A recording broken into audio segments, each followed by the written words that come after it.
আশহাদু আল্লা ইলাহা ইল্লাল্লাহ ওয়া আশহাদু আন্না মুহাম্মাদান আবদুহু ওয়া রাসূলুহু পড়েছেন, তখন পাঁচটি কথা স্বীকার করেছেন না করেননি?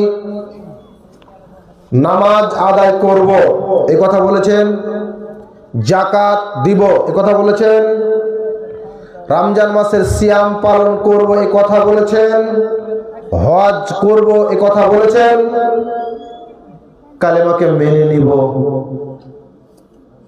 বলেছেন না বলেননি? তাহলে আপনি বেঈমান, আপনি একেবারে বেঈমান। বলবেন আব্দুর রহমান জগন্নাথপুরীর ছেলে আমাকে বেঈমান কি করে? আপনি আপনার বিবেককে প্রশ্ন করবেন। আমি এই কথাটা নিয়ে যাচ্ছি আপনার বিবেকের কাছে। আপনার বিবেক বলবে আপনি ভালো মানুষ না, বেঈমান না, মুনাফিক। আমি কেন করব?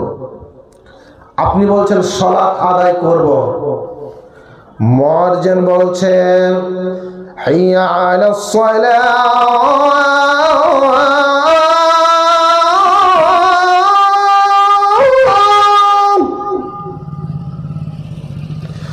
হাইয়া আলাল ফালাহ।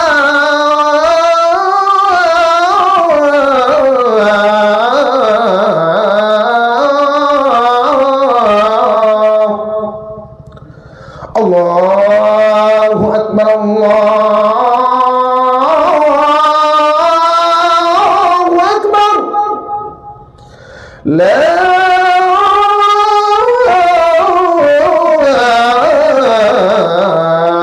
ইলাহা ইল্লাল্লাহ।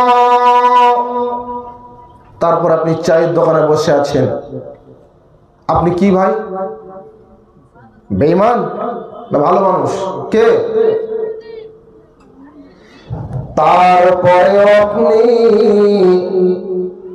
আল্লাহ তাবারাক ওয়া তাআলার নবীজির বলছেন, আপনি যখন কালেমাটা পড়েছেন,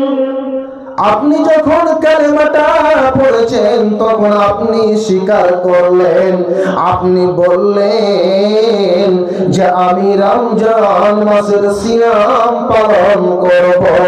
তুমি তোমার ছেলেটাকে খবর নিয়ে দেখো, ছেলেটা সিয়াম পালন করে না, সিয়াম রাখে না, আপনিও সিয়াম রাখেন না। তাহলে আপনি বলেন তো, আপনার যদি 15 বছরের ছেলে, আপনার যদি 20 বছরের ছেলে সিয়াম যদি না রাখে, তাহলে আপনি আপনার কথার প্রতি বেঈমান করেছেন না করেননি? আপনি বেঈমান না ভালো মানুষ? এবার আপনি আপনার বিবেকটাকে ভালো করে বলেন যে আমি একজন ভালো মানুষ না আমি একজন খারাপ মানুষ। বন্ধু